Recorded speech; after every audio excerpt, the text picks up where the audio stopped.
The next question is for Liam. There's a question a lot of fans have been asking. This one's from Mike Drake. He asks, Spartacus is such a challenging role to play, and it was so ingrained by Andy during his portrayal. Liam, how did you prepare for the role, and what did you feel that you brought to it of your own? Oh, yeah, no, it's unique, and it's amazingly challenging to, have to follow such a wonderful legacy. But, I was really lucky in that all the cast and except for Nick and very and stars were really supportive in the sense that they wanted me to make it my own as best as best I could.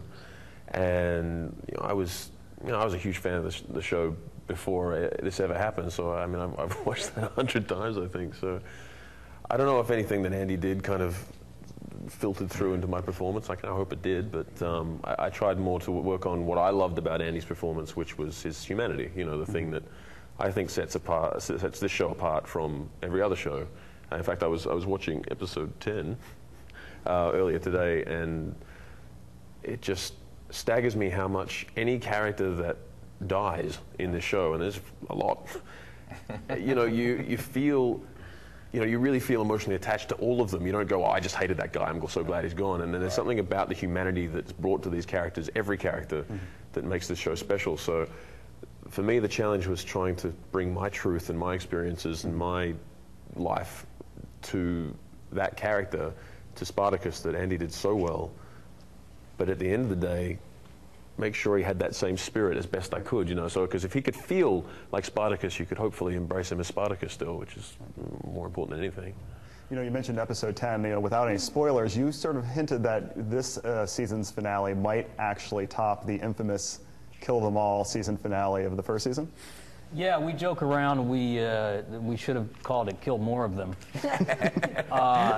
because so many storylines come to a conclusion in a grand fashion. I mean, it's 9 and 10 are two of the biggest episodes we've ever done, and we do things in there that, honestly, when we came up with them in the writers' room, we looked at each other and thought, well, there's no way we'll ever be able to do this. But again, the amazing Rob Tappert and the crew down there just find a way to do the impossible. And when you see it, you'll know what I'm talking about. Yeah, we got the scripts, and we're the same. We went... Because there are things that we do that are so ridiculously gigantic, especially when you look at season 1, where it was, and Gods of the Arena, where it was very much an upstairs, downstairs drama. Right. With some great action, but that was really the keystone of the show. But this year, we are out and about, and we do stunningly epic things. Let's see. The next question is for Viva. Aisha Johnson asks, in the first season of Spartacus, there was some serious love-hate chemistry between Alithea and Spartacus.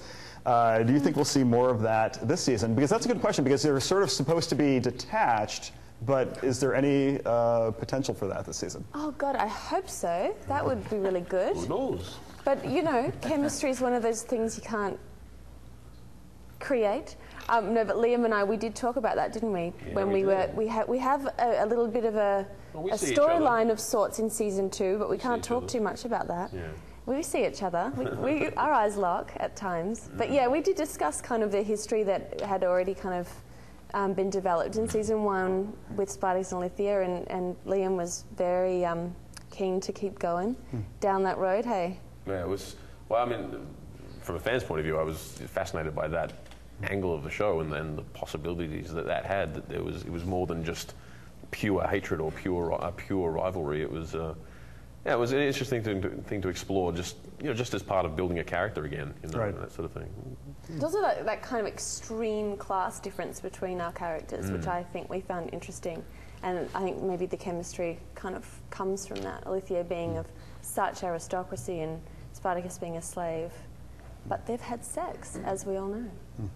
Much to their own surprise. And we've been talking about the show. I think we actually have a clip that we're ready to cue up.